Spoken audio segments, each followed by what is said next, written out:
عاودي لينا على التجربه ديالك في النهار الاول بعد الولاده.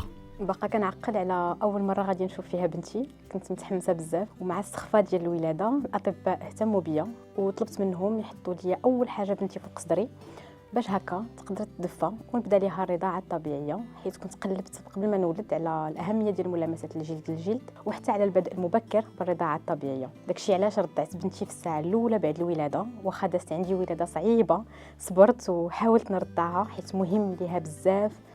شنو نصيحتك للامهات؟